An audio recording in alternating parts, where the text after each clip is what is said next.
எலியாவின் தேவனே, அவர் இறங்கிடும் நேரமே. அசைவாடும் அனலாக்கும் எங்கள் அக்கினி ஜுவாலையே, அசைவாடும் அனலாக்கும் எங்கள் அக்கினி ஜுவாலையே. எலியாவின் தேவனே, அவர் இறங்கிடும் நேரமே. எலியாவின் தேவனே, அவர் இறங்கிடும் நேரமே.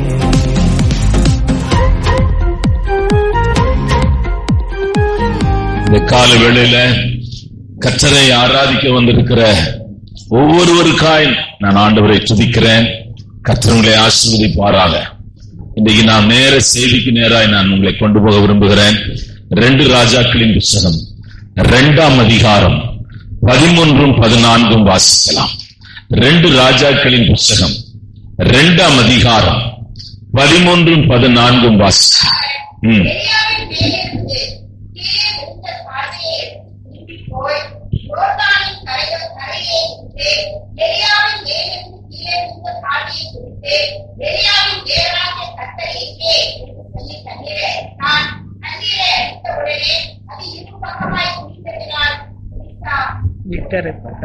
அருமையான ஆண்டவருடைய பிள்ளைகளை, பழைய ஏற்பாட்டின் புத்தகத்துல ஏராளமான தீர்க்கதரிசிகளை நீங்கள் பார்க்கலாம். நீங்கள் இந்த வசனத்திலே கூட, இந்த அதிகாரத்திலே கூட 5ஆம் வசனத்திலே எரிகோவின் தீர்க்கதரிசிகளை பார்க்கலாம். அது மாத்திரமல்ல, 3ஆம் வசனத்திலே பெத்லெகேமின் தீர்க்கதரிசிகள் புத்திரரை நீங்கள் பார்க்கலாம். எலியாவும் எலிசாவும் வாழ்ந்த நாட்கள், ஊழியம் செய்த நாட்களில ஏராளமான தீர்க்கதரிசிகள் இருந்தார்கள். ஆனாலும் இந்த எலியாவும் எலிசாவும் விசேஷமானவர்கள். எலியாவும் எலிசாவும் மேன்மையானவர்கள். கர்த்தர் அவர்களை தன் கரத்திலே எடுத்து உபயோகப்படுத்தினார். இவர்களை கண்டு ராஜாக்கள் பயந்தார்கள். இவர்களை கண்டு எதிரிகளின் சேனைகள் பயந்தார்கள். இவர்களை கண்டு அருமையான தேசத்தினுடைய ஜனங்களுக்குள்ளே பயமும் திகழும் இருந்தது. இவர்கள் சாகும்போது என்ன சொல்லி அழுதார்கள் என்றால், யாருக்கும் அந்த வார்த்தையை யூஸ் பண்ணவில்லை. எத்தனையோ தீர்க்கதரிசிகள் ஊழியம் செய்து மரித்தாலும் இந்த எலியா சாகும்போது, இஸ்ரவேலுக்கு ரதமும் குதிரை வீரருமா இருந்தவரே என்று அழுதார்கள். அது மாத்திரமல்ல, எலிசா சாகும்போது ராஜா அவனுடைய சரீரத்தின் மேலே விழுந்து அழுகிறான். இஸ்ரவேலுக்கு ரதமும் குதிரை வீரருமா இருந்தவரே என்று அவன் அழுகிறான். இவர்கள் முற்றிலும் மேன்மையானவர்கள். இந்த எலிசாவோடு கூட, இந்த எலியாவோடு கூட எலிசா இருந்தான். ரொம்ப நாட்கள் அவனோடு கூட ஊழியம் செய்தான். இவனுடைய வேலை என்னவென்றால், அருமையான தீர்க்க தரிசனம் சொல்லுகிற வேலை அல்ல. எலியா எஜமானா இருந்தபடினால எலியாவுக்கு அருமையான அவன் என்ன செய்தான், அவன் சாப்பிடுகிற நேரங்களில அவன் கைகளை கழுவிடுவான். அவனுக்கு எல்லா விதத்திலும் உடன் வேலைக்காரனாக இருந்தான். இன்னும் சொல்ல போனால் ஒரு வேலைக்காரனாக எலியாவை இந்த எலிசா பின்தொடர்ந்தான். தேவனுடைய பிள்ளைகளை, அவன் ஆண்டவர் அவனை எடுத்துக் கொள்ளப்படுகிற ஒரு நேரம் வந்தது. இந்த 2 பேருக்கு ஒரு வித்தியாசம் இருக்கிறது. எலியாவை தேவன் அக்கினி ரதத்திலே எடுத்துக் கொண்டார். எலிசா வியாதிப்பட்டு மரித்து போனான். ஆனால் நீங்கள் முதல் வசனத்தை வாசிக்கலாம். அந்த அதிகாரத்தின் முதல் வசனம்,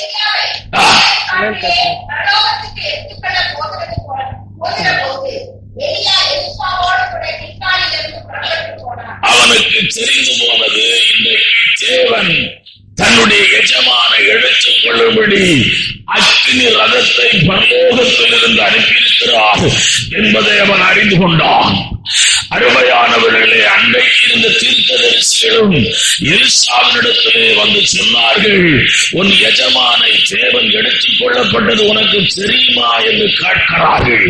அவன் சொல்லுகிறான், எனக்கு தெரியும் என்று சொல்லுகிறான். அவன் அவனை பின்தொடர்ந்து போகிறான். அவன் எங்கெல்லாம் போகிறானோ அங்கெல்லாம் இவனை பின்தொடர்ந்து போகிறான். இவனை எப்படியாயினும் இவனை விட்டுவிட்டு அவன் தனியாய் போய்விட வேண்டும். ஆண்டவர் எடுத்துக் கொள்ளுகிறதை அவன் பார்த்தால் அழுவான். நான் என்னை ஆண்டவர் எடுத்துக் கொள்ளுகிறேன் பார்த்தால் துக்கப்படுவான். ஒருவேளை அந்த வேதனை தாங்க முடியாமல் அருமையானவர்களே இவன் செயலிழந்த ஒரு மனிதனை போல மாறிவிடுவான் என்பதை அறிந்து எலியாவை அவன் ரொம்ப நேசித்ததுனால இவனை விட்டு அவன் விலகும்படியாய் முயற்சி பண்ணுகிறான். ஆனால் முடியவில்லை. நீங்கள் அந்த அதிகாரத்தை வாசிக்கும் போது கடைசியாய் அவன் சொல்லுகிறான், நீ என்னோடு கூட ஊழியம் செய்தாய், எனக்கு நீ சேவை செய்திருக்கிறாய், எனக்கு ஏராளமான பணிவிடை செய்திருக்கிறாய். ஒரு தகப்பனுக்கு பிள்ளை வேலை செய்வது போல, ஒரு தகப்பனுக்கு பிள்ளை பணிவிடை செய்வது போல நீ எனக்கு செய்திருக்கிறாய். நான் உனக்கு எதையாயும் செய்ய வேண்டும் என்று விரும்புகிறேன். ராஜாவினிடத்துல உனக்கு ஏதாவது கேட்டு உனக்கு நாம் வீடாவது தங்குகிற இடமாவது நான் வாங்கி கொடுக்கிறேன். பயிரிடுகிற நிலங்களை வாங்கி கொடுக்க விரும்புகிறேன். நான் கஷ்டப்பட்டது ஒரு ஊழியத்தில் நீ கஷ்டப்பட வேண்டாம். நீ இளைப்பாரி தேவனுடைய ஊழியத்தை செய் என்றெல்லாம் சொல்லி பார்த்தான். உனக்கு என்ன வேண்டும் கேடு கேட்கிறான். அப்பொழுதுதான் எலிசா சொல்லுகிறான், உம்முடைய ஆவி எனக்கு இரட்டச்சனையாக வேண்டும், உம்முடைய அபிஷேகம் எனக்கு இரட்டச்சனையாய் வேண்டும். என்னுடைய ஊழியம் அருமையானவர்களே இன்னும் நான் மகிமையாய் ஊழியம் செய்ய விரும்புகிறேன் என்று சொன்னான்.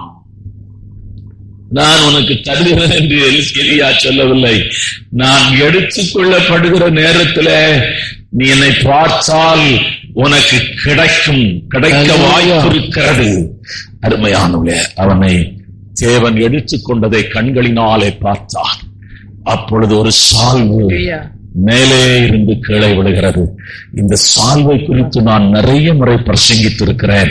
ஆனால் இன்றைக்கு அதை குறித்து நான் பிரசங்கிக்க விரும்பவில்லை. அருமையான இந்த சால்வு சாதாரணமானதல்ல. கர்த்தருடைய வல்லமை அதற்குள்ளே அசைவாடி கொண்டிருக்கிற சால்வு, கர்த்தருடைய மகிமையினால் நிறைந்திருக்கிற சால்வு, கர்த்தருடைய வல்லமையினால் நிறைந்திருக்கிற சால்வு ஒரு சாதாரண துணி அல்ல. இதற்கு கர்த்தர் அசைவாடி கொண்டிருந்தார். பேதுருவின் நிழலிலே கர்த்தருடைய வல்லமை அசைவாடி இருக்குமே. ஆனால் பேதுருடைய பாதரட்சையிலே கர்த்தருடைய வல்லமை அசைவாடி இருக்குமே. ஆனால் எலியாவின் சால்விலே கர்த்தருடைய வல்லமை அளவில்லாதபடி அசைவாடினது. ஏனென்றால் அந்த சால்வை அவன் அறிந்திருக்கிறான். இவர்கள் பிரயாணத்தில யோர்தான் அந்த நாட்களிலே கரை விரண்டு ஓடிக்கொண்டிருந்த நேரத்தில் இவர்கள் பிரயாணத்தில் இவர்கள் போக வேண்டிய இடத்திற்கு போக முடியாதபடி இந்த யோர்தான் குறுக்கிட்டு வாய்ந்து தண்ணீர் வாய்ந்து கொண்டிருந்தது. அப்பொழுது அவன் சால்வை அடிக்கிறான். நீங்கள் அந்த வசனத்தை வாசிக்கலாம்.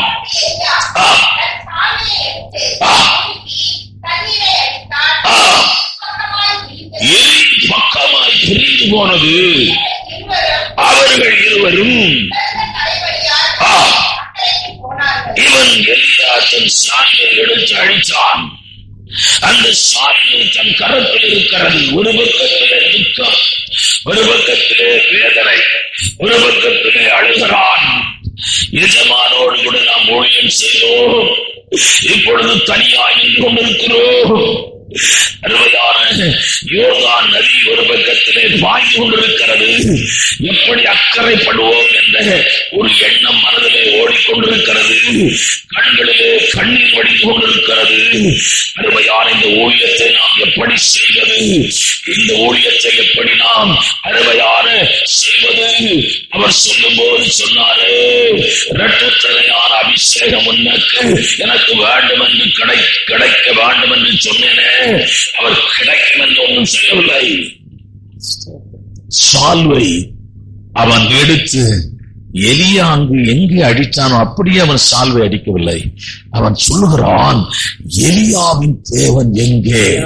இன்றைக்கு என்னுடைய செய்தியின் தலைப்பு எலியாவின் தேவன் எங்கே? என்னுடைய செய்தியின் தலைப்பு எலியாவின் தேவன் எங்கே?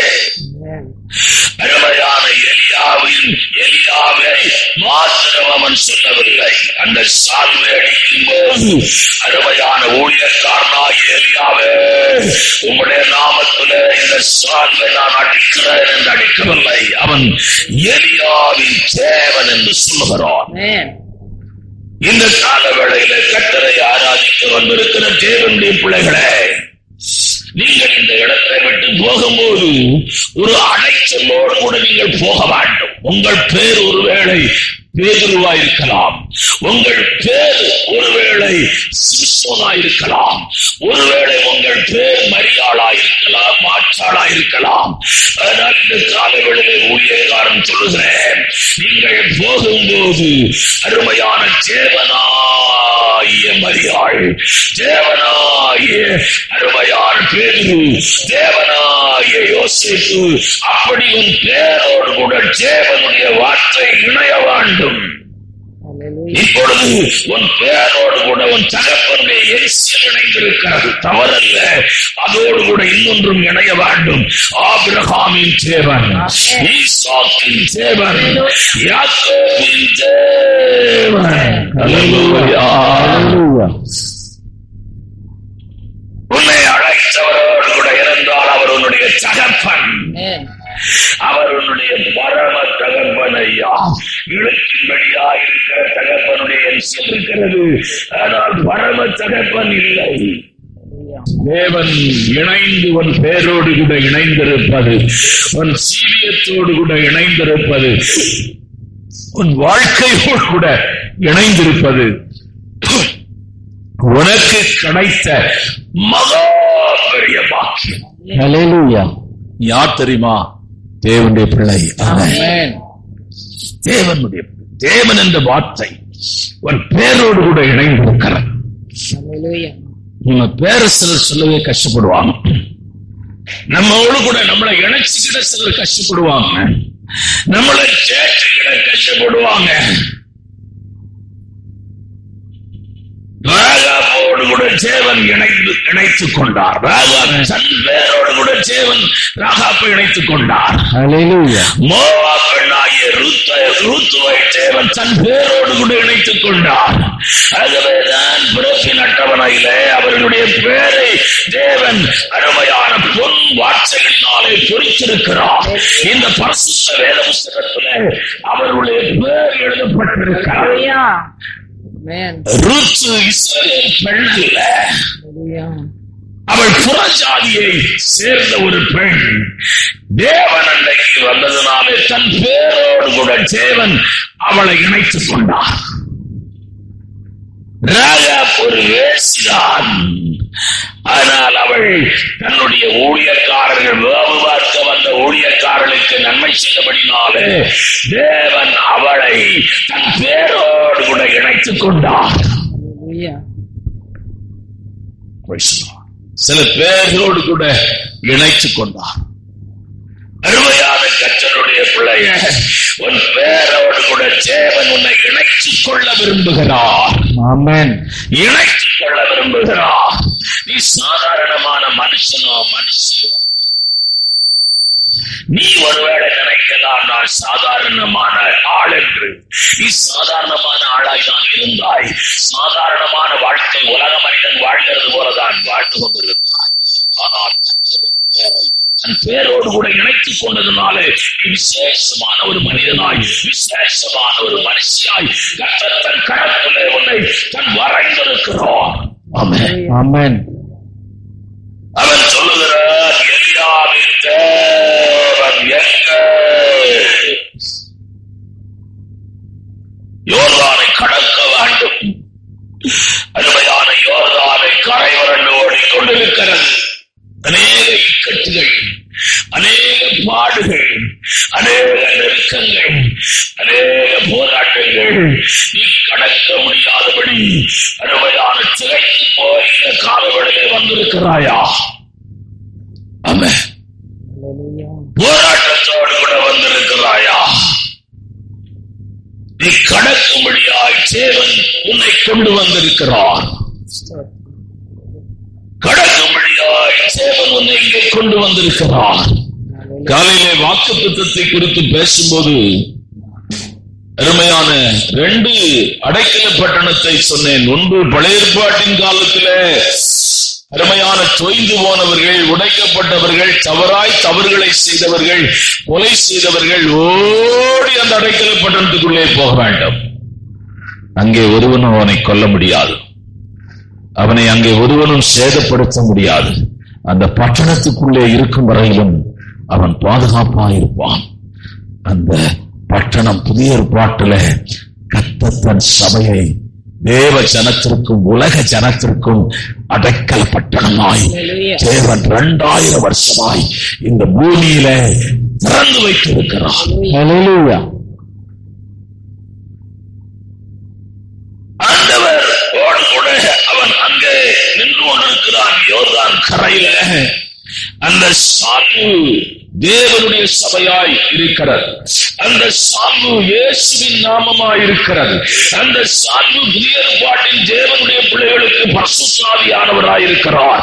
புதிய ஏற்பாட்டிலே கர்த்தரை ஆராதிக்கிற தேவனுடைய பிள்ளைகளுக்கு கர்த்தர் வைத்திருக்கிற சால்வு தேவனுடைய வசனம், தேவனுடைய கிருபை, தேவனுடைய இரக்கம், இயேசு கிறிஸ்துவின் இரத்தம், இயேசு கிறிஸ்துவின் நாமம். அருமையான இந்த சால்வை தேவன் உன் கரத்திலே கொடுத்திருக்கிறார். யோர்தானையும் நீ அடிக்கலாம், அருமையான சமுத்திரத்தையும் கூட நீ அடிக்கலாம். மலைகளை பார்த்து பெயர்ந்து போ என்று சொன்னால் அது விசுவாசத்தின் சால்வை. அதை மலைகளை பார்த்து நீ பெயர்ந்து போ என்று சொன்னால் அது போகும் என்று எழுதப்பட்டிருக்கிறது.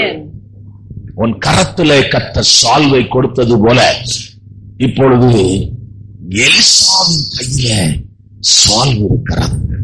அவன் அதை அப்படியே ஓங்கி அடிக்கவில்லை. அவன் அடிப்பதற்கு முன்பதாக எலியாவின் தேவன் எங்கே? இந்த வார்த்தையை அவன் சொல்லி அடிப்பதற்கு எலியாவுக்குள்ளே உங்களை அழைத்துக் கொண்டு போகிறேன். அவன் நோடு கூட ஊழியர் செய்த, அவனோடு கூட இருந்த எலியாவோடு கூட இருந்த எலிசா, எலியாவின் தேவன் அவனுக்கு எப்படிப்பட்டவராய் இருந்தார் என்பதை அவன் அறிந்து கொண்டதனாலே, எப்படிப்பட்டவராய் இருந்தார் என்பதை புரிந்து கொண்டதனாலே, எப்படிப்பட்டவராய் இருந்து கிரியை செய்தார் என்பதை அவன் அறிந்ததனால எலியாவின் பேரை அவன் விடவில்லை. எலியாவின் பேரை அவன் சொல்லிதான் அந்த சால்வை யோர்தானிலே அடிக்கிறான். அது 2ஆக பிரிந்து போகிறது. ஹல்லேலூயா. எலியாவின் இடத்துல அவன் பார்த்த முதல் காரியம் என்ன என்பதை உங்களுக்கு அடையாளம் காட்ட விரும்புகிறேன். அவன் மேலே இருந்த அபிஷேகம் அதை எலிசா பார்த்தார். அவனுக்கு நிறைய தீர்க்கதரிசிகள் தெரியும். அவர்கள் மேலே இருந்த அபிஷேகமும் அவனுக்கு தெரியும். அவர்கள் மேலிருந்த அந்த கிருபையும் தெரியும். ஆனால் தன் எஜமானின் மேல் இருக்கிற அபிஷேகம் அது வித்தியாசமாய் இருக்கிறதை அவன் பார்த்தான். இருந்த அபிஷேகம் முழு இஸ்ரவேலும் அவனை கண்டு பயந்தார்கள். முழு இஸ்ரவேலும் சேனையும் பயந்தார்கள். முழு அருமையான பெலிஸ்தியரும் அவனை கண்டு பயந்தார்கள். முழு அருமையானவர்களே பெலிஸ்தியருடைய சேனையும் கண்டு பயந்தார்கள். காரணம் அவன் மேல் இருந்த அபிஷேகம், அவன் மேல் இருந்த அளவில்லாத ஒரு அபிஷேகம். கர்த்தர் தன் பேரை உன்னோடு கூட இணைத்திருக்கிறார் என்றால், அருமையான கர்த்தருடைய பிள்ளையை இந்த கால வேளையில உன்மேலே இருக்கிற அபிஷேகம் சாதாரணமானதல்ல. உன்மேலே கர்த்தர் வைக்க போகிற அபிஷேகம், இதுவரையில் நீ பேசிக் கொண்டிருந்த அந்நிய பாஷை பேசி ஆவியிலே நிறைந்து உன்னை திருப்திப்படுத்திக் கொண்டிருந்தாயே, அந்த அபிஷேகம் அல்ல. கர்த்தர் இந்த நாளின் காலவழியில இயேசு கிறிஸ்துவின் மேல் இருந்த அபிஷேகம், இயேசு கிறிஸ்துவின் மேல் இருந்த அபிஷேகம் தன் பிள்ளையாகிய அருமையான குமாரனாயிருக்கிற உன்மேலும் குமாரத்தியாயிருக்கிற உன்மேலும் தேவன் அபிஷேகத்தை வைக்க விரும்புகிறோம். அபிஷேகம் நுகங்களை முறிக்கும், அபிஷேகம் கட்டுகளை அறுக்கும், அபிஷேகம் வியாதியஸ்தர்களை சுகமாக்கும், அபிஷேகம் அருமையான பாதைகளை திறக்கும், அபிஷேகம் உன்னை மேன்மைப்படுத்தும், அபிஷேகம் உன்னை ஆசீர்வதிக்கும், அபிஷேகம் நீ அருமையான தேவனுடைய பிள்ளைகளை மகா பெரிய வெளிச்சத்துக்கு நேராய் இந்த அபிஷேகம் உன்னை நடத்தும். இது சாதாரணமான அபிஷேகம் அல்ல. இது சாதாரணமான அபிஷேகம் அல்ல. இந்த அபிஷேகம் ஒரு மனுஷன் மேல் இறங்கின போதுதான் அவன் பத்மதீவிலே தரிசனங்களை காண்கிறான். வேதம் சொல்லுகிறது, அவனை ஆவிக்குள்ள இந்த வசனத்தை வெளிப்படுத்தின விஷயம், கர்த்தருடைய நாளில் ஆவிக்குள்ளாய் மாறினேன். அப்பொழுது எனக்கு பின்னாலே எக்கால சத்தம் போன்ற பெரிதான ஒரு சத்தத்தை கேட்டேன். கர்த்தருடைய நாளில் நான் ஆவிக்குள்ளாய் மாறி போனேன். ஒரு வித்தியாசமான அபிஷேகம். தன் எஜமான் மேல் இருக்கிறதையும், எஜமான் மேல் அசைவாடி கொண்டிருக்கிறதையும், எஜமான் மேல் ஊற்றப்பட்டதையும், எஜமானுக்குள்ளே தங்கி இருக்கிறதையும் இந்த எலிசா பார்த்தான். ஆகவேதான் அவனை பார்த்து இதை கேட்கிறான். 2 ராஜாக்களின் புத்தகம் 2ஆம் அதிகாரம் 9. அவர்கள் அக்கறைப்பட்ட பின்பு எலியா எலிசாவை நோக்கி, நான் உன்னை விட்டு எடுத்துக்கொள்ளப்படும் முன்னே நான் உனக்கு செய்ய வேண்டியது என்ன கேள் என்றான். அதற்கு எலிசா, உம்மிடத்தில் உள்ள ஆவியின் வரம் எனக்கு இரட்டிப்பாய் கிடைக்கும்படி வேண்டுகிறேன். ஏனென்றால் உன்மேல் இருக்கிற அபிஷேகத்தை நான் பார்த்திருக்கிறேன், உன்மேல் இருக்கிற கிருபையை பார்த்திருக்கிறேன். சில ஊழியக்காரர்கள் சபையில பூமி விட்டு போகும்போது அந்த இடத்தை யாராலும், அந்த வெற்றிடத்தை யாரும் ஃபுல் பண்ணவே முடியாது. ஆமென். ஊழியம் செய்யலாம், மகன் வந்து ஊழியம் செய்யலாம், சபை விசுவாசி ஊழியம் செய்யலாம், ஊழியம் செய்யலாம், ஆனால் அந்த இடத்தை யாரும் ஃபுல் பண்ணவே முடியாது. ஆமென். ஒரு தாயின் இடத்தை யாரும் ஃபுல் பண்ணவே முடியாது. மாமியார் இருக்கலாம், சில மருமகனை மாமியாருங்க ரொம்ப நேசிக்கிற மாமியாருங்க இருக்கிறாங்க, மருமகள் இருக்கிறாங்க, நேசிக்கிறவங்க இருக்கிறாங்க, இல்லெல்லாம் சொல்ல முடியாது. ஆனா அந்த இடத்தை யாரும் ஃபுல் பண்ண முடியாது. அந்த இடத்தை யாரும் ஃபுல் பண்ண முடியாதையா. ஆண்டவர் உனக்கு கொடுக்கிற அந்த அபிஷேகம், அந்த கிருபை இந்த நாளின் காலவேளையில பெரியது. அந்த அபிஷேகம் தான் அந்த யோவான் சாணகன் மேல் இருந்தது. நீங்கள் லூக்கா எழுதின சுவிசேஷம் 1ஆம் அதிகாரம் 17ஆம் வசனத்தை வாசிக்கலாம்.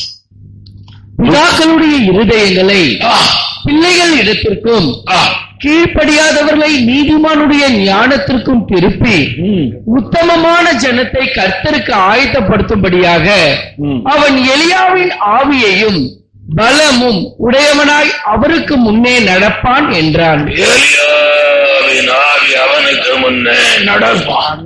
அவனுடைய அந்த அபிஷேகம் அவனுக்குள்ளே இறங்கும் போது ஒரு உத்தமமான ஒரு கோட்டத்தை அந்த அபிஷேகம் அவன் மூலமா எழுப்பும். ஹல்லேலூயா.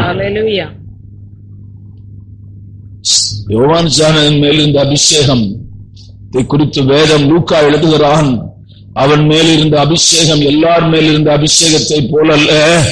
நான் பார்க்கிறேன், இயேசு கிறிஸ்து வந்திருந்தால் இயேசு கிறிஸ்து மேல் இருந்த அபிஷேகம் என்று லூக்கா எழுதியிருப்பான். ஆனால் அருமையான தேவனுடைய லூக்கா இயேசு கிறிஸ்து வருவதற்கு முன்னே யோவான் சாணகன் வந்தபடினால அவன் எலியாவின் அபிஷேகம் என்று சொல்லுகிறான். ஆமென். அபிஷேகம், எலியாவின் அபிஷேகம். Glory to God. அது சாதாரணமான அபிஷேகம் அல்ல. ராஜா தவறு செய்கிறான். யார் ராஜா தவறு சொன்னா யார் போய் கேட்க முடியும்? தேசத்தை ஆளுகிறவனை யாரையா என்னையா கேட்க முடியும்? அவன் என்ன சட்டம் வைக்கிறானோ அதான் சட்டம், என்ன சட்டத்தை பிறப்பிக்கிறானோ அதான் சட்டம். அவனை யாரும் கேட்க முடியாது. ஜனங்களை யாரு இப்படி பிரசங்கம் பண்ணா யாரு என் சபைக்கு வருவாங்க? அவன் சொல்றான், விரியன் பாம்பு குட்டிகளே, உங்களை வருங்கால தண்டனைக்கு உன்னை தப்பிக்கொள்ளவன் யாரும் கேட்கிறான். அந்த வசனத்தை வாசிங்க. ரெண்டாவது அவன் கேட்கிறான், ராஜாவை சொல்றான், அவன் சகோதரனுடைய வச்சிருக்கிற சொல்றான். வாசிங்க. பரிசேரிலும் சதுசேரிலும் அநேகர் தன்னிடத்தில் ஞான ஸ்நானம் பெறும்படி வருகிறதை அவன் கண்டு, விரியன் பாம்பு குட்டிகளே, கோபத்துக்கு தப்பித்துக் கொள்ள உங்களுக்கு வகை காட்டினவன் யார்? உங்களுக்கு வகை காட்டினவன் யார்? இந்த வார்த்தை யார் சொல்ல முடியும்னா, எலியாவின் அபிஷேகம் இருக்கிறவங்க தான் சொல்ல முடியும். அல்லேலூயா. எலியாவின் அபிஷேகம் இல்லைன்னா இதெல்லாம் சொல்ல முடியாது. 3:7 அவன் சொல்றான், சகோதரனுடைய மனைவி நீ வச்சிருக்கிறேன்னு சொல்லி வைராக்கியானால சிறையில் அடைக்கப்பட்டான், கழுத்து வெட்டப்பட்டது. நான் நினைப்பேன், சிறையில் அடைக்கப்பட்டு கழுத்து வெட்டப்பட்டிருக்கிறானே, அவன் பதறல, கலங்கல, சத்தம் போடல. இப்போ ஏதாவது சர்ச்சை உடச்சுனா வீடியோல போடுறாங்க பாருங்க, ஜெபம் பண்ணி கொள்ளுங்கள், ஜெபம் பண்ணி கொள்ளுங்கள். அந்த நாட்களில் யாரும் ஜெபம் எல்லாம் அவனுக்கு பண்ணிருக்க மாட்டாங்க. அவன் சாகிறதே நல்லதுன்னு சில நினைச்சிருப்பாங்க. என்னையா இவன் எப்படி பிரசங்கம் பண்றான்? ஆனா பைபிள் என்ன சொல்கிறது? யாருடைய கூடாரத்திலே தங்குவான், யாருடைய பரிசுத்த பருவத்திலே வாசம் பண்ணுவான், மனதார சத்தியத்தை. ஆமென். அல்லேலூயா. நான் ரொம்ப நாள் எவாஞ்சலிஸ்டா இருந்தேன். நிறைய சபைகளிலே பிரசங்கம் பண்ணியிருக்கிறேன். நிறைய சபையில நான் பிரசங்கம் பண்ணிருக்கேன். அதுல சிஎஸ்எஸ் சபைகளிலே போய் பிரசங்கம் பண்ணுவேன். 1000 பேர்கிட்ட இருப்பார்கள். பெரிய என்ன அந்த புல்பீட்ல ஏற்றி விடுவாங்க. இந்தியில இருந்து இயேசுவை ஏற்றுக்கொண்டார், இவன் சாட்சி எல்லாரும் கேட்கணும்னு சொல்லி ஏற்று ஒரு இடத்துல பிரசங்கம் பண்ண மேல நான் நினைச்சேன், நம்ம ஒரு ஜெயமுள்ள ஊழியத்தை செய்கிறோம் என்று என் மனசுல. நான் கீழே இறங்கினா 2-3 கார் நிற்கும். அவங்க சொல்லுவாங்க, உங்க வீட்டுக்கு ஜெபம் பண்ணிட்டு அவர் அப்படி எங்க வீட்டுக்கு கூட்டுவாங்க, அப்படி அவங்க வீட்டுக்கு போட்டு இவங்க வீட்டுக்கு வர எல்லா இடம் திருக்க தரிசனம் எல்லாம் சொல்லி ஜெபம் பண்ணிட்டு வருவேன். ஆனா ஆண்டவர் என் மனசுல எனக்கு ஒரு துக்கம் இருந்துச்சு. அவர் ஒரு நாள் சொல்றாரு, ஆகாயத்துல சிரமம் பண்ணுகிறவனாயிராதே என்று சொல்லலாம். ஏன்னா அந்த மாதிரி சபைகள்ல ஞானஸ்தானம் பேச முடியாது. நீ மூழ்கி ஞானஸ்தானம் எடுக்கணும்னு சொன்னேன்னு வச்சுங்க, அடுத்த வாரத்துக்கு சபையில பேசுறதுக்கு இடம் கொடுக்க மாட்டான். நீ பரிசுத்தாவின் அபிஷேகம் பெற்றிருக்க வேண்டும்.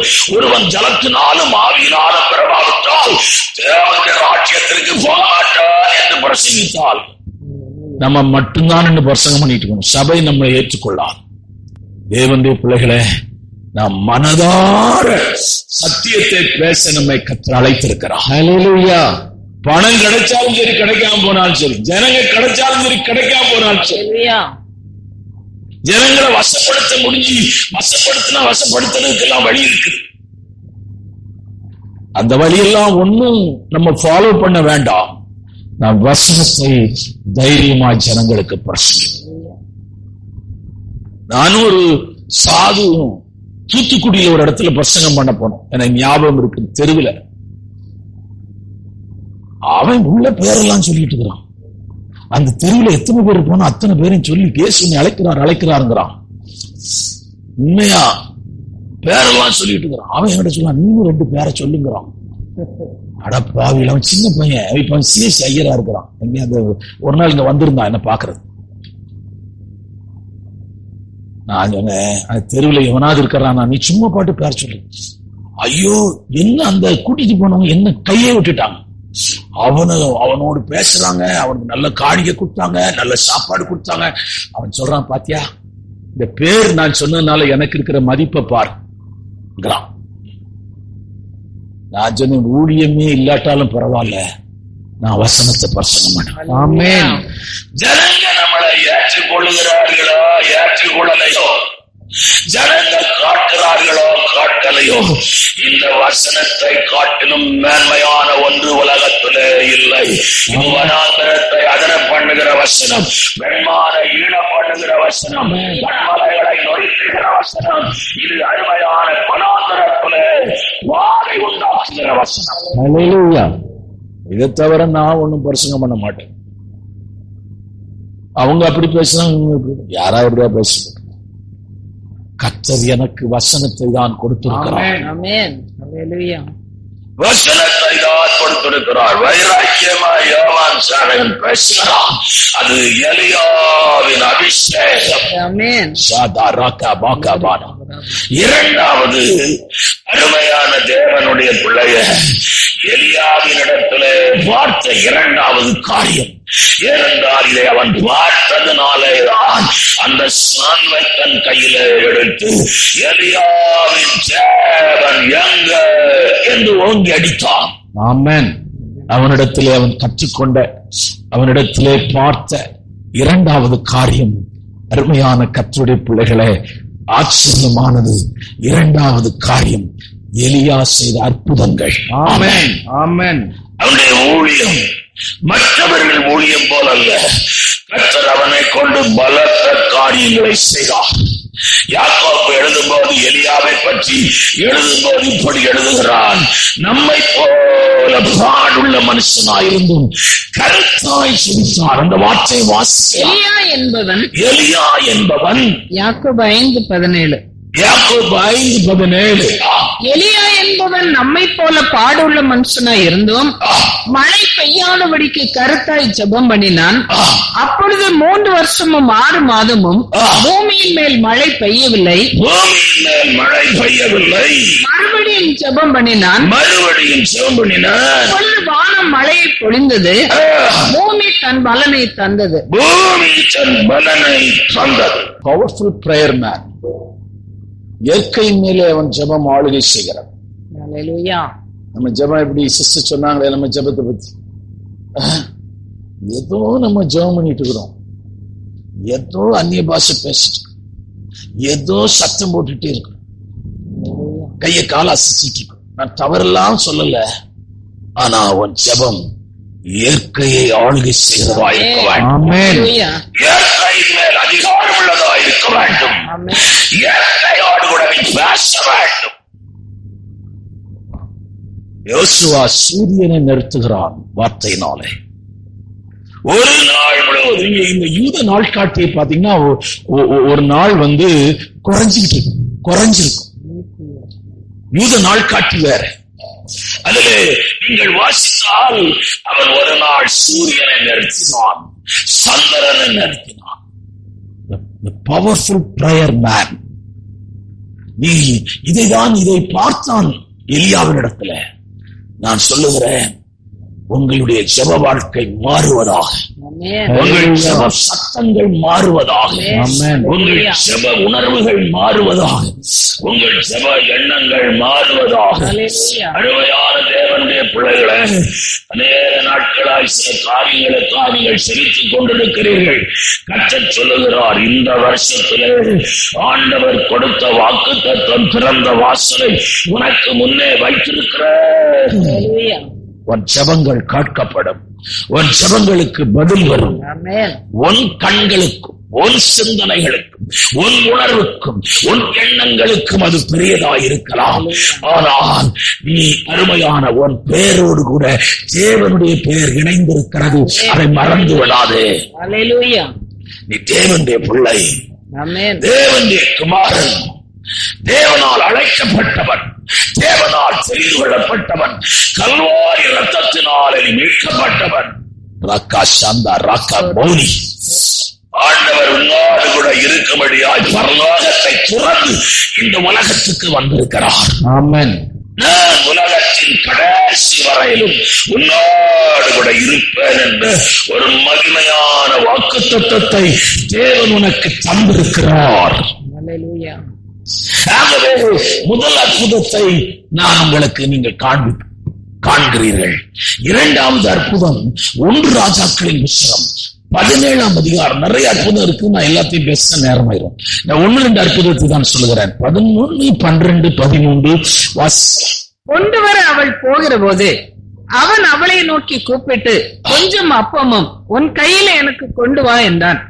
அதற்கு அவள், பானையில் ஒரு படி மாவும் கலயத்தில் கொஞ்சம் எண்ணெயுமே அல்லாமல் என்னிடத்தில் ஒரு அடையும் இல்லை என்று உம்முடைய தேவனாகிய கர்த்தருடைய ஜீவனை கொண்டு சொல்லுகிறேன். இதோ நானும் என் குமாரனும் சாப்பிட்டு செத்து போக அதை எனக்கும் அவனுக்கும் ஆயத்தப்படுத்துகிறதற்கு 2 விறகு பொறுக்குகிறேன் என்றாள். அப்பொழுது எலியா அவளை பார்த்து, பயப்படாதே, நீ போய் உன் வார்த்தையின்படியே ஆயத்தப்படுத்து. ஆனாலும் முதலில் அதிலே எனக்கு ஒரு சிறிய அடைய பண்ணி என்னிடத்தில் கொண்டு வா. பின்பு உனக்கும் உன் குமாரனுக்கும் பண்ணலாம். கர்த்தர் தேசத்தின் மேல் மழையை கட்டளையிடும் நாள் மட்டும் பானையின் மா செலவழிந்து போவதும் இல்லை, கலசத்தின் எண்ணெய் குறைந்து போவதும் இல்லை என்று இஸ்ரவேலின் தேவனாகிய கர்த்தர் சொல்லுகிறார் என்றான். இந்த விதவை தேவனுக்காய் கொடுக்கிற ஒரு விதவை. ஆகவேதான் தேவனாகிய கர்த்தர் எலியாவை விதவையின் வீட்டுக்கு அனுப்புகிறார். அவள் சாதாரணமான பெண் அல்ல, ஊழியக்காரனை தன் ஜீவனிலும் அதிகமாக நேசிக்கிறவள். இவ்வளவு நாள் அவன் எங்கே பஞ்சத்திலே சாப்பிட்டுக் கொண்டிருந்தான் என்றால் கேரி சாற்றண்டையில் இருந்தான். காகங்கள் ஆகாரம் கொண்டு வந்திருந்தது. இப்பொழுது ஆண்டவர் உதவி வீட்டுக்கு போக சொல்லுகிறார். அவன் போறான், அவன் விறகு பொறுக்கிட்டு இருக்கிறான். இவங்க வீட்டுல என்ன சாப்பாடு கிடைக்கும்? சிச்சுவேஷன் சூழ்நிலைய அருமையான பார்த்தா ஒன்னும் கிடைக்காது. அவளிடத்துல கேட்கிறான், நான் பசியா வந்திருக்கிறேம்மா, எனக்கு சாப்பாடு கொடுக்கணுமா கேட்கிறான். அதுக்கு அவ சொல்றா, ஒரு கை மாவும் கொஞ்சம் எண்ணெய் இருக்குது, நானே என் பிள்ளையும் சாப்பிட்டு பாரு கயிறு தொங்குது, அதுல தூக்கி போட்டு சாப்பிடுறான். அவன் சொல்றான், முதல்ல நீ கொண்டு வா, ஏன்னா கர்த்தர் உன் வீட்டுக்கு எது கொண்டு வந்திருக்காருன்னா உனக்கு ஒரு அற்புதம் செய்யும்படியாய். கர்த்தர் உன்னை சந்திக்க வைத்ததே உனக்கு ஒரு அற்புதம் செய்யும்படியாய். ஆண்டவர் சில சமயங்களிலே தன் ஊழியக்காரனை வீட்டுக்கு அனுப்பும் போது சாதாரணமாய் அனுப்ப மாட்டார். நம்மள நிறைய பேர் நேசிக்கிறோம். நான் அதுக்கே அழுதுருக்கிறேன். ஆண்டவரே, இவ்வளோ வருஷமா ஊழியம் செய்யற இந்த மனுஷருங்க நம்மள ஒரு ஊழியக்காரனா கூட நினைக்க மாட்டேங்கிறாங்களே, சரி வயசான ஆளுங்க கூட நினைக்க மாட்டேங்கிறாங்களே, கொஞ்சம் கூட நம்மளுக்கு ரெஸ்பெக்ட் கொடுக்க மாட்டேங்கிறாங்களே. இப்படி அழுதுருக்கிறேன் ரொம்ப நாள். உங்களுக்கு தெரியாது, அது இடையில கூட அழுதேன். ஆண்டவரே, இவ்வளவு வருஷம் ஊழியம் செய்யறோம், என் கூட வெளியே வந்து பாருங்க. என்ன அருண் பிரதர் வர்றாரு, அவருக்கு தெரியும். என் கூட வரும்போதெல்லாம் மற்ற பப்ளிக்ல என்ன பண்றாங்கன்னு அவருக்கு தெரியும். இந்த ஜனங்க நம்மள ஒரு ஊழியக்காரனா நினைக்க மாட்டாங்களே, இவங்களுக்கு முன்னாடி நான் ஏன் பிரசங்கம் பண்ணணும்? இப்படி நான் ஆண்டவர்கிட்ட கேட்பேன். தேவனுடைய பிள்ளைகளே, அவன் ஒரு சாதாரணமான மனிதனாயிருந்தாலும் கர்த்தருடைய வார்த்தை சுமக்கிற ஒரு மனிதன். ஆமென். கர்த்தருடைய அபிஷேகம் அவன் மேல் இருக்கிறது, கர்த்தருடைய கிருபை இருக்கிறது. ஆமென். இன்னும் சொல்ல போனால் தேவனுடைய ஊழியம் செய்கிற தேவனுடைய பிள்ளைகள், அருமையானவர்களே, தேவனுடைய பிள்ளைகள் மேலே தேவன் விசேஷித்த கிருபையை தன் ஊழியக்காரன் மேல் வைத்திருக்கிறோம். ஆமென். சாதாரணமான மனுஷன் அல்ல ஊழியக்காரன், சாதாரணமானவன் அல்ல, சாதாரணமான மனுஷனாக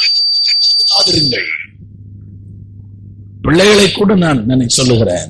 ஏதோ உங்க அப்பா, உனக்கு நான் உங்களுக்கு அப்பாவா இருக்கலாம், உனக்கு நான் புருஷனா இருக்கலாம், ஆனா நான் சாதாரணமான ஆள் அல்ல. தேவனால் பரலோகத்தில் அனுப்பப்பட்டவன், தேவனால் செய்து கொள்ளப்பட்டவன், தேவனால் முன்குறிக்கப்பட்டவன். அது எனக்கு நல்லா தெரியும். ஏன்னா 7 பேர் என் கூட பிறந்தவங்க, 4 ஆம்பளைங்க 3 பொம்பளைங்க, 7 பேர் நாங்க மொத்தம். யாருமே இந்த பக்கம் திரும்பி கூட பார்க்கல. நானுமே இந்த பக்கம் திரும்பி பார்க்க விரும்பவே இல்லை. இந்த அபிஷேகம் தான் என்னை மாற்றினது, இந்த அபிஷேகம் தான் என்னை உருவாக்கினது. நான் ஒரு பேர் கிறிஸ்துவ சபைக்கு போயிருந்தால் நான் இயேசுவை பின்பற்றி இருக்கவே மாட்டேன். என் மேலே அளவு நான் அபிஷேகம் என்று ஒன்றை அறியாத போதே கர்த்தனை அபிஷேகித்தார். நான் வேடிக்கை பார்த்துக் கொண்டிருந்தேன். என்னடா முஸ்லிம் கோயிலுக்கு நம்ம போயிருக்கிறோம், இந்து கோயிலுக்கு போயிருக்கிறோம், சில கிறிஸ்துவ சபையை கூட போயிருக்கிறோம். இது என்னடா கொஞ்சம் பேர் இருந்துட்டு கராமுரான் பேசிட்டு இருக்கிறாங்க, ஆவியில இருந்து என்னெல்லாமோ பேசிட்டு இருக்கிறாங்க. பைத்தியக்கார குடும்பம் கூட்டம் போல. இது நம்ம தேவையில்லாத. நம்ம வந்த நோக்கமே வேற. நம்ம இருந்தோமா போனோமான் இருக்கணும். டாட்டா காட்டும். ஜேம்ஸ் ஒருத்தர் இருக்காரு, இன்னும் இருக்கிறார், துறையூர்ல ஊழியர் செய்தார். அவரை கேட்டேன், சாயங்காலம் சினிமா பார்க்க போலாமான்னு. அவர் சொன்னார், சினிமா பார்க்கறது பாவம்னு நினைச்சேன். அப்ப நான் நினைச்சேன் சுத்தமா பைத்தியக்காரன். அவன்கிட்ட நான் கேட்டேன், டிக்கெட் போட காசு என்கிட்ட இருக்கு, நீ வரலாம். காசு இல்லைங்க அப்படி சொல்லாதீங்க பிரதர்னு. இல்ல நான் என்னதான் நினைச்சேன் தெரியுமா, நான் இருந்த இடத்தை விட்டு சீக்கிரமாய் காலி பண்ணணும்னு நினைச்சேன். ஒரு வியாழக்கிழமையோ ஏதோ பைபிள் ஸ்டடி வச்சிருந்தாங்க. நான் பின்னாடி சேர்ல உட்கார்ந்து இருந்தேன். இவங்க எல்லாம் ஜபத்துல அப்படி இப்படி உட்கார்ந்து இருந்தாங்க. நான் அங்க அவங்கள நான் வேடிக்கை பார்த்திருந்தேன். கூட்டம் முடியும் போது அவங்க என்ன வேடிக்கை பார்த்தாங்க.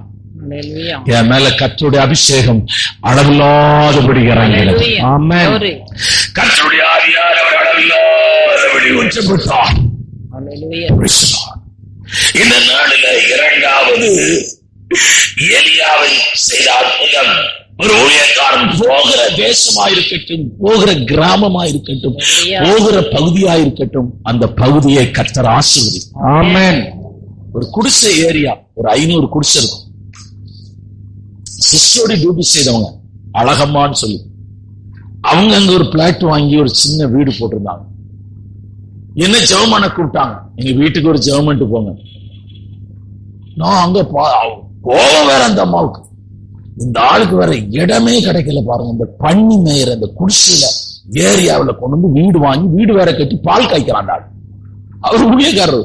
ஆனா அது கண்டமானியா திட்டுதவர. அவர் சிரிச்சுட்டே இருப்பார். அவங்க மனைவி திட்டும் போது நான் பார்த்துக்கிறேன், சிரிச்சுட்டே இருப்பார்.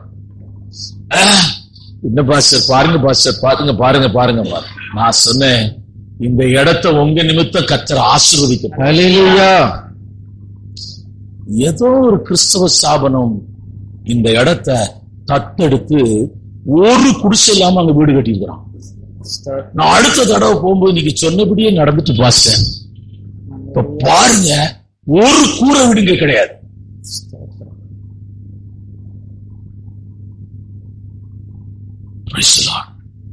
நான் பாண்டிச்சேரி வந்த புதுசுல அம்ப்ரோஸ்னு ஒருத்தர் ஊழியர், அவர் ஊருக்கு கூட்டு போனார். ஃபுல்லா கூரை வீடுதான்.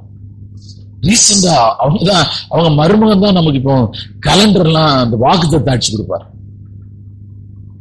காசு அதிகமா வாங்க மாட்டார். நான் கொடுக்குற காசை பாதி காசு என்கிட்ட கொடுத்துருவாரு, காணிக்கையா நீங்க வச்சீங்க பாஸ். அப்பதான் சொன்னாரு, நீங்க போய் செவித்த அந்த கூரை வெடிப்ப எப்படி இருக்கு தெரியுமா, பெரிய சர்ச்சா இருக்கு. ஹல்லேலூயா. நாம் சில சமயங்களில் விளையாட்டாய் பேசுவோம், விளையாட்டாய் ஏதோ ஜெபம் பண்ணணும்னு பண்ணுவோம். ஆனா கர்த்தர் கிரியை செய்வார். ஆண்டவர் கிரியை செய்வார். பாருங்க, இவனை கொண்டு கட்ட செய்ய இரண்டாவது அற்புதம். பானையில மாவும் குறையில எண்ணெய் பஞ்சம். பக்கத்து வீட்டுக்காரெல்லாம் வந்து கேட்கறான், ஐயா கொஞ்சம் எண்ணெய் கொடுங்க, கொஞ்சம் மாவு கொடுங்க கேட்கிறான். கொடுக்க கொடுக்க கொடுக்க கொடுக்க வந்துகிட்டே இருக்குது. சந்தா ராக்கா பாக்கா பவுனி. கர்த்தர் உன்னை அளவில்லாதபடி ஆசீர்வதிக்கிறது. பொருளாதாரத்திலும் கர்த்தர் உன்னை ஆசீர்வதிப்பார். ஆவிக்குரிய பகுதியிலும் கர்த்தர் உன்னை ஆசீர்வதிப்பார். உன்னை ஆசீர்வதிக்கும்படியாய் அழைத்த தேவன் தான் ஆபிரகாமின் தேவன், அழைத்த தேவன் தான் ஈசாக்கின் தேவன், யாக்கோபின் தேவன், யோசேப்பின் தேவன்.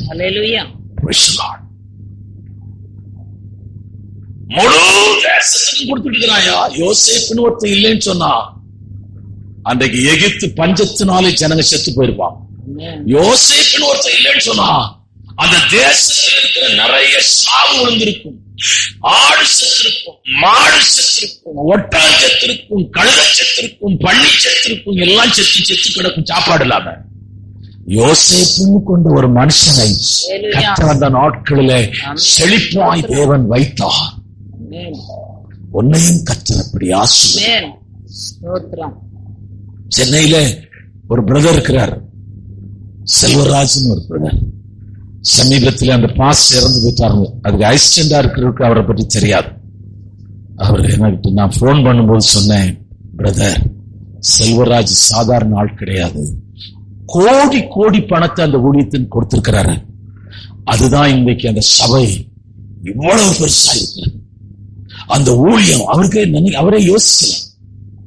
அவர் காலேஜ் ப்ரொஃபஸரா இருக்கிறார். அவர்கிட்ட நான் போன் பண்ணேன், பிரதர் செல்வராஜ் சாதாரண ஆள் கிடையாது, அந்த ஊழியத்துடைய பவுண்டேஷனே அவர்தான். உன்னாலே ஒரு பெரிய ஊழியம் கட்டப்பட்டிருக்குமானால் உன் குடும்பம் கைவிடப்படுமா, உன் பிள்ளை கைவிடப்படுமா, உன் சந்ததி கைவிடப்படுமா? 46 வருஷம் இப்போ அவர் அங்க இல்லைன்னு சொன்னாங்க. 46 வருஷம் அந்த பாஸ்டரோடு இணைஞ்சிருக்கிறார். நான் ஞாயிற்றுக்கிழமை அங்க சாயங்காலம் பிரசங்கம் பண்ணும்போது அவர் தான் பாடல் வொர்ஷிப் நடத்தினார். என்னை பார்த்தவருக்கு ரொம்ப ஆச்சரியம். தேவனுடைய பிள்ளையே, இந்த வேளையில் கால வேளையில ஒரு அற்புதம் அருமையான இந்த எலியாவின் தேவன் எங்க என்று சொல்வதற்கு காரணம், அவன் சால்வு அடிச்சா யோர்தான் ரெண்டா பழக்குது. இதை காட்டுல என்ன பெரிய அற்புதம் வேணும்? ஆமா, செத்து போன பெண் மேல படுத்தா உயிரோடு கூட எழும்புது. அருமையான பஞ்சம் வரும்னா வருது, பஞ்சம் மழை வரும்னா வருது. அடுத்த ஒரு அற்புதத்தை பார்க்கலாம். 1 ராஜாக்களின் புத்தகம் 18ஆம் அதிகாரம் 38-39 வாசிக்கலாம். வாரத்திலிருந்து அக்கினி அப்போது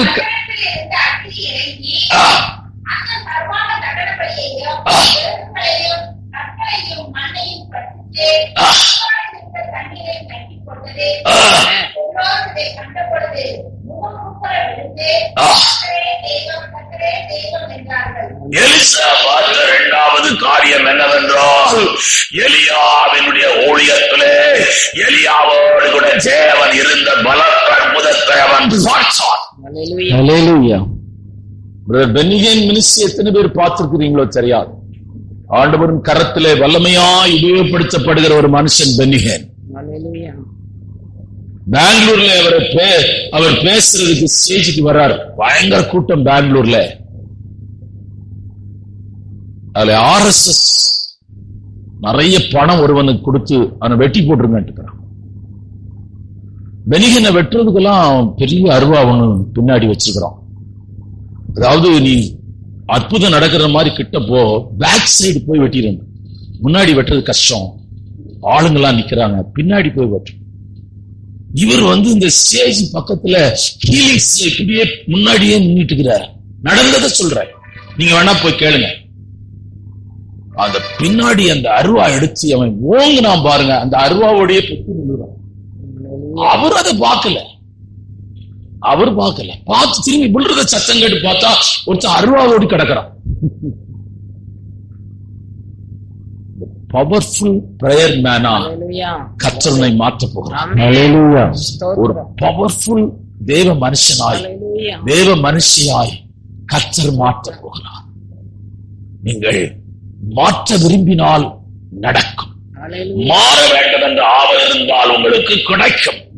மாற வேண்டும் என்ற தாகம் இருந்தால் கிடைக்கும். மாற வேண்டும் என்ற எண்ணம் இருந்தால் உங்களுக்கு கிடைக்கும். மாற வேண்டும் என்ற தரிசனம் இருந்தால் உங்களுக்கு கிடைக்கும். ஏனென்றால் இவன் பின்தொடர்ந்து போய்தான் இதை பெற்றிருக்கிறான். சாதாரணமாய் பெற்றுக் கொள்ளவில்லை. அவன் கடந்து வந்த கடினமான பாதைகள் எல்லாம் இவனும் கடந்து போனான். இவனுடைய நோக்கம் என்னவென்றால் அற்புதங்களை செய்கிற ஒரு மனிதனாய் அருமையான தேசத்திலே நாம் கர்த்தருக்காக ஊழியம் செய்ய வேண்டும் என்ற ஒரு ஆவல். தாமிரத்திலே வில்லியம்ஸ் ஒரு தேவனுடைய மனுஷன், அவர் அமெரிக்கால தான் அதிகமா இந்த பைபிள் ஸ்டடி இதெல்லாம் நடத்தினார். நான் அவரை சந்தித்து அவங்க வீட்டுக்கு ஒரு நாள் போய் ரொம்ப நேரம் பேசிட்டு இருந்தேன். அப்பொழுது அந்த நாட்களிலே அவரு இந்த ட்ரைனிங்க்கு சில ஆளை இங்க அனுப்பி விடுவார். வெள்ளைக்காரங்க வருவாங்க அமெரிக்கால இருந்து, அவங்களை இங்க அனுப்பிச்சு விடுவார். நீங்க ட்ரைனிங் கொடுத்து அனுப்புங்க. அவரை நான் ஒரு டைம் பார்க்க போயிருந்தேன். அப்புறம் தொடர்பில்லை, நான் பார்க்க போல. ஏன்னா நமக்கு அந்த ஊழியம் இல்லைனால நான் அவரோடு தொடர்ந்து அவரு ரூம்ல கொண்டு போய் ஒரு பெரிய ஹால் தியேட்டர் மாதிரி இருந்துச்சு, அங்க கொண்டு போய் உட்கார வச்சு என்னுடைய ஊழியத்தை நீங்க கொஞ்சம் பாருங்க பாஸ்டர்னாரு.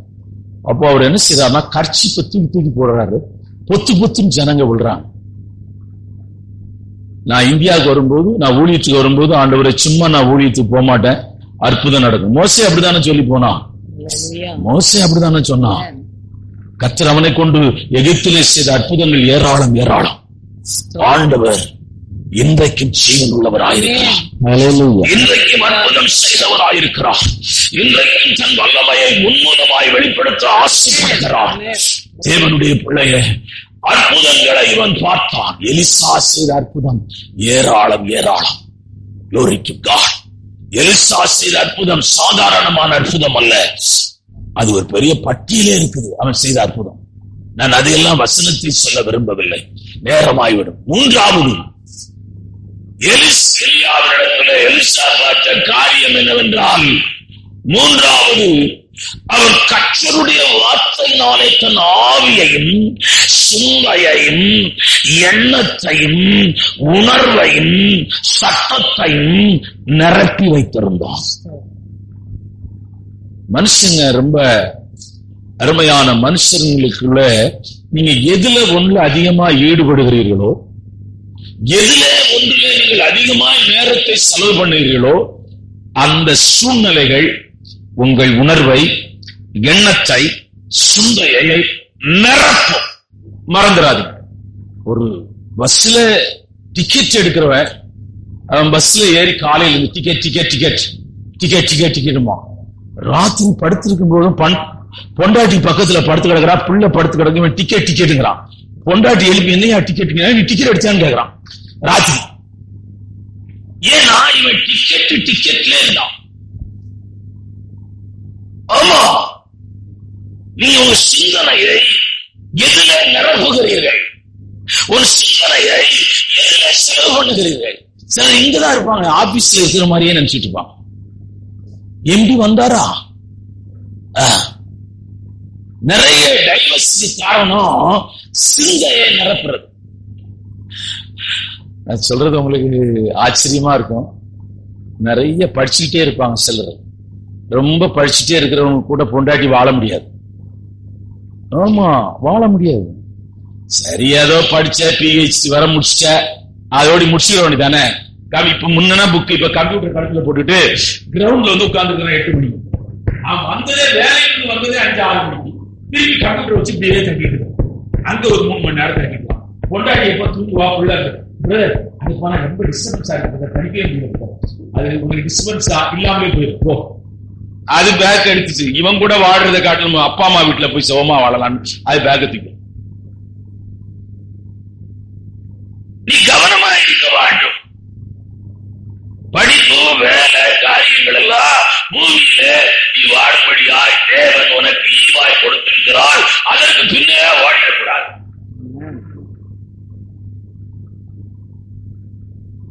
கட்சிக்கு பின்னாடி போயிடக்கூடாது. அது ரொம்ப டேஞ்சரா இருக்கும். என்னையே இழுக்குது, இப்போ அப்படியே இழுக்குது. வந்து பேசுறாங்க என் கூட, இழுக்குது. அவர் பின்னாடி போனா தொலைஞ்சு, அவன் பேசிட்டு போது ராத்திரி எனக்கு அது மைண்ட்ல வரும். இந்த ஜனங்களோடு கூட நம்ம போராடுறதை காட்டலாம், அங்க போயிடலான்னு வரும். ஆமா,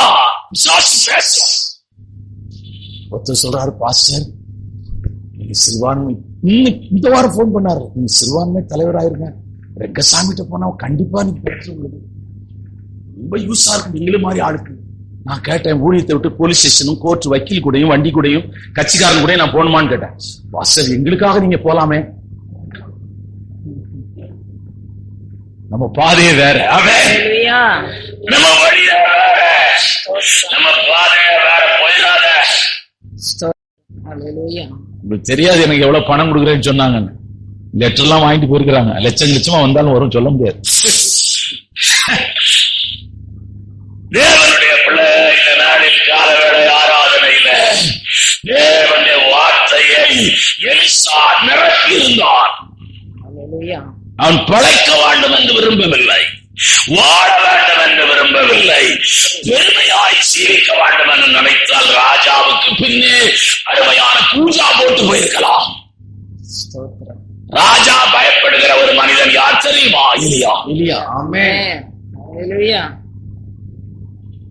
கர்த்தருடைய வார்த்தை பொய் சொல்லாது, கர்த்தருடைய வார்த்தை மாறாது, கர்த்தருடைய வார்த்தை ஜீவன் உள்ளது. ஆமென். Hallelujah. தைரியமா நீங்கள் 1 ராஜாக்களின் புஸ்தகம் 17ஆம் அதிகாரம் 24ஆம் வசனம், எண்ணாகம புஸ்தகம் 23ஆம் அதிகாரம் 19ஆம் வசனம். அப்பொழுது அந்த ஸ்திரீ எலியாவை நோக்கி, நீர் தேவனுடைய மனுஷன் என்றும் உம்முடைய வாயிலிருந்து பிறக்கும் கர்த்தரின் வார்த்தை உண்மை என்றும் இது நான் இப்போது அறிந்திருக்கிறேன் என்றார். அவன் சொல்றான், உம்முடைய பேசின வார்த்தை உண்மையா? ஆமென். அல்லேலூயா. வசனத்தை கர்த்தர் பேசுவார், நீ அதை முழு இருதயத்தோடு விசுவாசிக்க. Hallelujah. இதை நீ உள்ள கொண்டு போகணும். அப்ப மனுஷ சத்தத்தை கேட்க எங்கேயும் போக மாட்டேன், மனுஷ சத்தத்தை கேட்க ஓட மாட்டேன். அல்லேலூயா.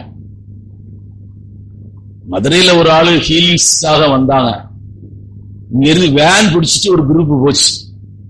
அதுல போனதுல ஒண்ணு ஜோசின் சிஸ்டர் அக்கா. ஏன்னா சொல்லணும்ல, சொல்றத சொன்னா அப்ப உண்மைதான் தெரியும். பாஸ் வேன் பிடிச்சிட்டு போனாங்க. ஹீலிங் நடந்துச்சா? ஒண்ணும் நடக்கல. ஹீலிங் நடக்கணும்னா நீ தேவனை நோக்கி பார்க்க வேண்டும். ஆமென். Hallelujah. நீ தேவ சமூகத்திலே காத்திருக்க வேண்டும். இந்த வசனம் தேவனுடைய வார்த்தை என்ன பேசுகிறது என்று காத்திருக்க வேண்டும். Amen. இந்த வசனத்தை நீ சார்ந்திருக்க வேண்டும். அப்ப எந்த மனுஷனையும் தேடி போக மாட்டையா. அல்லேலூயா. அந்த காலத்துல கோயிலா போனோம், குறி கேட்கிறவன்ட்டெல்லாம் போனோம். ஒரு ஜோசியக்காரன் வீட்டுக்கு வந்தனா கிளி கிட்ட வந்து, கிளி நமக்கு ஜோசியம் சொல்லுச்சு. சொல்லுப்பா கிளி. ஒரு அட்டை எடுப்பான். உனக்கு நல்ல காலம் பிறக்கிறது போல அட்டை வந்திருக்குதுமா, கெட்ட காலம் பிறக்கிற மாதிரி ஒரு அட்டை கூட வராது. அப்படி வந்துனா இவனுக்கு காசு கொடுக்க மாட்டான். நல்ல காலம் பிறக்க போகுது. இந்த கிளி பெட்டி வச்சிருக்கவனுக்கு என்னைக்கா நல்ல காலம் பிறந்திருக்கான்னு பாத்தீங்கன்னா ஒரு காலம் அவனுக்கு நல்ல காலம் பிறக்காது. நான் சொல்றேன், அவனுக்கு ஜோசியம். இந்த கிளியை தூக்கி போடுவதற்கு அவனுக்கு நல்ல காலம் இருக்காது. எந்த ஜோசியக்காரனா நல்லா இருந்திருக்கானா, எந்த குறி சொல்றவன் நல்லா இருந்திருக்கிறானா, எவனாவது நல்லா இருந்திருக்கிறானா? அவன் வண்டியை பாரு, அவன் வீட்டை பாரு, அவன் குடும்பத்தை பாரு, அவன் பிள்ளைகளை பாரு, எவனாவது நல்லா இருந்திருக்கிறானா? நான் பார்க்கல, யாருமே இல்லை, யாரும் கிடையாது. அவனே நல்லா இல்லாத போது அவனிடத்துல போய் உட்கார்ந்துருக்கிறான். ஜோசியத்தை சொல்ல இப்படியே பாக்குறான். அது லென்ஸ் பாக்குறேன், கண்ணு தெரியுமா தெரியாதுன்னு தெரியல, பார்த்தாலே என் ரேகை எல்லாம் தெரியும். ஐயா என் ரேகை உருப்படாது இருந்ததுயா, ஏசுநாதர் எனக்கு ஜோசியம் சொன்னாரியா, நீ வாழுவேன்னு சொன்னாரு, நான் வாழ்ந்துட்டேன். எனக்கு ஜேசுநாதர் சொன்ன ஜோசியத்தை சொல்ற, நீ வாளாகாமல் தலையாவாய், நீ கையிலாகாமல் மேலாவாய். Amen. அவரு சொன்ன ஜோசியம் தாயா இப்ப உங்க கூட பர்சனம் பண்ணிட்டு இருக்கிறேன். ஆமென். Hallelujah. ஆமென். Amen. அருமையான ஆண்டவருடைய பிள்ளையே, இந்த மூன்றாவது தேவன் பொய் சொல்ல மாட்டார். சிறந்த வாசலை உனக்கு முன்னே வைத்திருக்கிறேன், உனக்கு கொஞ்சம் பலன் நீ என்னை பின்பற்றினபடினால் சிறந்த வாசலை இந்த பட்டணத்திலே வைத்திருக்கிறேன். Amen. அல்லேலூயா. வசனம் எல்லாம் நல்லாதான் இருந்துச்சு. வாசி பேசுதான் பயங்கரமா பேசினாரு. இந்த மாசம் வாக்குத்தத்தம் அதை சார்ந்துதான் பேசினாரு. ஆனா எங்க வீட்டுக்கு போனா மகாபாரத யுத்தம் நடந்துச்சு. வாசல் திறக்க மாதிரி இல்ல, இருந்த வாசல் அடைச்சது மாதிரி இருக்குது பாஸ்டர்.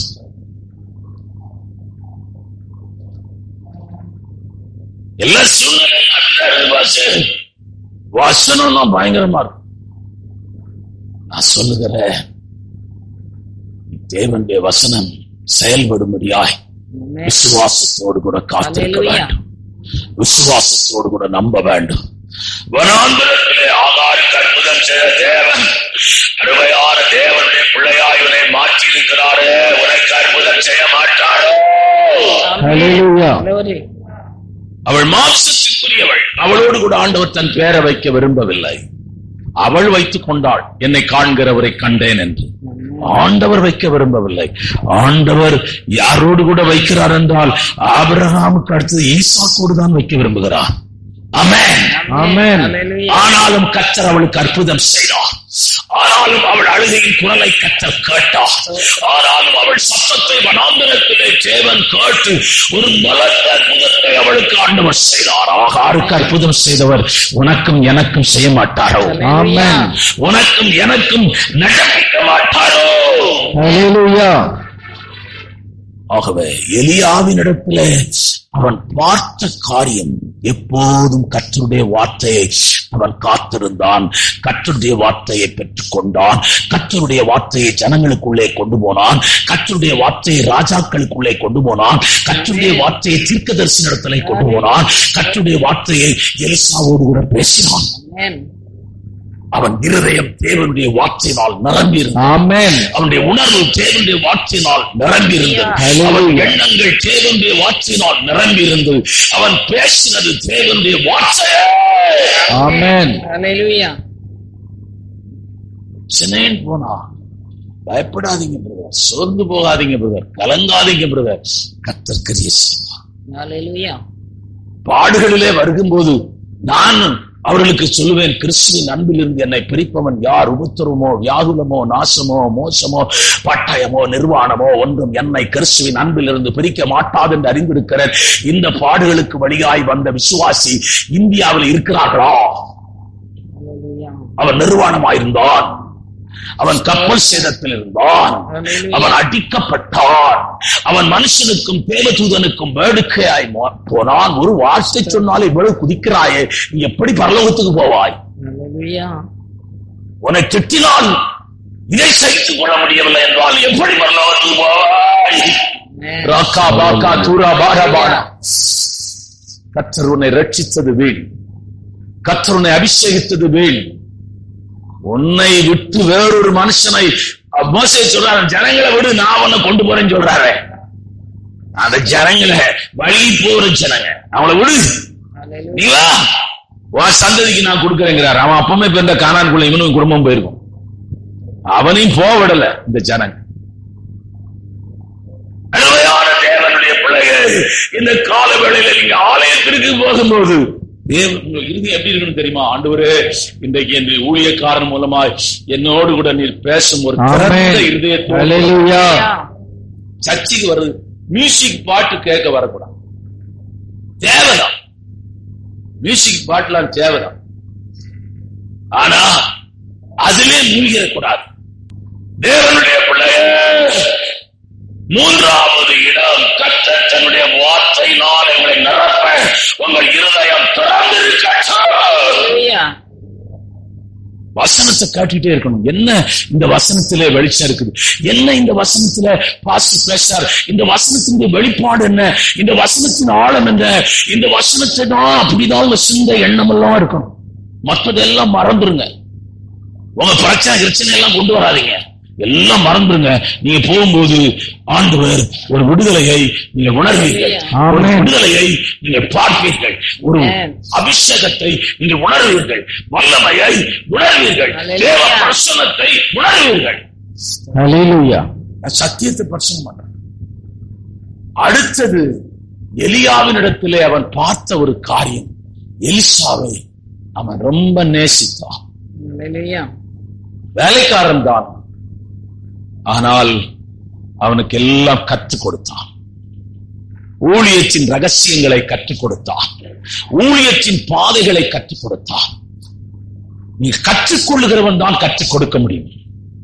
அடிக்கடி ஜஸ்டின் பிரபான் சொல்ற ஒரு வார்த்தை, கற்றுக்கொள்ளுகிறவன் தான் கற்றுக் கொடுக்க முடியும். ஆமென். நீங்கள் கற்றுக்கொள்ளாவிட்டால் கற்றுக் கொடுக்க முடியாது. ஊழியம் என்பது நீங்க சும்மா பிரசங்கம் பண்றது, பாட்டு பாடுறது கிடையாது. பிராக்டிக்கல். எந்த விசுவாசிட்ட போய் ஊழியக்காரன் கடன் வாங்கக்கூடாது. அவன் அப்படியே செத்து மண்ணுக்குள்ள போனாலும் கடன் வாங்கக்கூடாது. எனக்கு கடன் கூட, நான் சாப்பாடு இல்லைன்னு கேட்கக்கூடாது. கேட்டா அவன் விசுவாசம் செத்து போச்சு. நான் பேசுறது உங்களுக்கு புரியுதோ புரியாது இருக்குதோ எனக்கு தெரியாது. நான் இந்த கஷ்டத்துல இருக்கிறேன், எனக்கு உதவி செய்யுங்க. நான் உனக்கு உதவி செய்ய பரலோகத்தை நோக்கி பாரு. எனக்கு ஒத்தாசை வரும் பர்வதங்களுக்கு நேராய் என் கண்களை ஏறெடுக்கிறேன். வானத்தையும் பூமியை உண்டாக்கின தேவனிடத்திலிருந்து ஒத்தாசை வரும். ஹல்லேலூயா. யார்கிட்டையும் போய் எனக்கு உதவி செய்யுங்க, எனக்கு இதை இவ்வளவு காசு கொடுங்க, இவ்வளவு பணம் கொடுங்க. அவன் தேவனுடைய பாதையிலே இல்லை, விசுவாசத்தின் பாதையிலே இல்லை. ஜெபம் போயா யாரையா ஜெபம் பண்றது? உன் ஜெபத்தை யார் பரலோகம் எங்க கேட்க? உன் பிரச்சனைக்கே உன் ஜெபம் பதில் கொடுக்கலன்னா அந்த ஜெபம் என்னத்துக்கு நான் கேட்கிறேன்? உன் பிரச்சனைக்கு உன் ஜெபம் பதில் கொடுக்கலன்னா நீ இன்னைக்கு அங்க என்ன தேசத்தின் எழுப்புதலுக்காக ஜெபம் பண்ண போற? என்ன சத்தம் போட்டு கிடக்குற? முட்டி போடு, பதிலே வரணும், செத்து போ. ஆமென். ஹல்லேலூயா. விசுவாசத்துல செத்தடி எழுதுவார் ஆண்டவர். நான் சொல்றது உங்களுக்கு புரியுமோ புரியாதோ எனக்கு தெரியல. ஊழியத்துல நான் சிலருக்கு கற்றுக் கொடுக்கிறது அதுதான். ஆமென். ஹல்லேலூயா. யாரு எந்த விசுவாசத்துக்கு கடனுக்கோ வட்டிக்கோ காசு வாங்கணும்? இருந்தா சாப்பிடணும், இல்லைன்னா ரேஷன் கடை, இல்லைன்னா அருமையானவள நாம் ஜெபம் பண்ணணும். கர்த்தர் பேசுவார், தருவார். ஆமென். ஆமென். ஹல்லேலூயா. அவங்களோட பேசுவார். ஊழியக்காரன் வரான், உதவி செய்யணும், பேசுவார். பேசாட்டா போட்டு மலர்ந்தாள்களை உறுதிப்படுத்திக் கொள், ஜெபத்தை உறுதிப்படுத்திக் கொள். எலியாவின் தேவன் எங்க? ஆழங்கள் வந்ததே எங்க? நீரூற்று உண்டானதே எங்க? ஹல்லேலூயா. சாரிபாத்தின் மரபை எங்க? ஹல்லேலூயா. அற்புதம் செய்கிற தேவன் எங்க? இந்த நாளில் நீங்கள் ஊழியம் அவ்வளவு சுலபமானதல்ல. எல்லாம் கற்றுக் கொடுத்தான். Glory to God. ஹல்லேலூயா. எல்லாம் கற்றுக் கொடுத்தான். அவனை நீங்கள் 2 ராஜாக்களின் புத்தகம் 2ஆம் அதிகாரம் 9ஆம் வசனத்தை வாசிங்க, முடிச்ச அது அவ்வளவுதான். அவர்கள் அக்கறைப்பட்ட பின்பு எலியா எலிசாவை நோக்கி, நான் உன்னை விட்டு எடுத்துக் கொள்ளப்படும் முன்னே நான் உனக்கு செய்ய வேண்டியது என்ன கேள் என்றான். எவ்வளவு நேசிக்கிறான் பாருங்கய்யா. அப்பா, என் கூட நீ ரொம்ப நாள் ஊழியம் செய்தப்பா, உன்னை நான் வெறுமையா விட்டு போக விரும்பலையா, நீ ஏதாவது கேளுப்பா, நான் செய்யறேன். நான் ராஜாக்கு போன் பண்ணானா ராஜா உனக்கு ஒரு 10 ஏக்கர் நிலம் தருவான், விவசாயம் பண்ணிக்கோ, ஒரு வீடு கட்டி தருவான். அங்க இருந்து நீ இவ்வளவு நாள் என் கூட கஷ்டப்பட்ட, நாம எங்கெங்க படுப்பேன், எங்கெங்க இருந்தேன், எங்கெங்கெல்லாம் இருந்தேன்னு உனக்கு தெரியும். நான் எல்லாம் கஷ்டப்பட்டேன். இடமெல்லாம் இந்த நாகமான் வந்த காணிக்க கூட நம்ம வாங்கல, வேண்டாம் விட்டுட்டோம். இப்ப நான் உனக்கு எல்லாம் செய்யறேன், நான் போறேன். ரூத்தும் அந்த மாதிரி இந்த நகோமி சொல்றா, ரூத்துட்ட சொல்றா, நீ போய் வேற கல்யாணம் பண்ணிடுங்க, சந்தோஷமா இருங்க. நான் இனி ஒரு கல்யாணம் பண்ணி உங்களுக்கு பிள்ளைய பத்தி அவங்களுக்கு கல்யாணம் பண்ண முடியாது, போங்க. அவ சொல்றா, மரணமே அல்லாமல் வேறு ஒன்றும் உன்னையும் என்னையும் பிரிக்க மாட்டேன். ஹல்லேலூயா. அப்படியே சோம். என் ஆத்துமாவே கர்த்தரை ஸ்தோத்திரி, என் முழுவதுமே பரிசுத்த நாமத்தை ஸ்தோத்திரி. என் ஆத்துமாவே கர்த்தரை ஸ்தோத்திரி, அவர் செய்த சகல உபகாரங்களையும் மறவார். கர்த்தராகிய இயேசு கிறிஸ்துவின் கிருபையும் பிதாவுடைய அன்பும் பரிசுத்த ஆவியானவருடைய அந்நிய ஐக்கியமும் இந்த காலவேளை ஆராதனை அந்த ஒருவரோடு விசேஷிதமாயிருப்பதாக.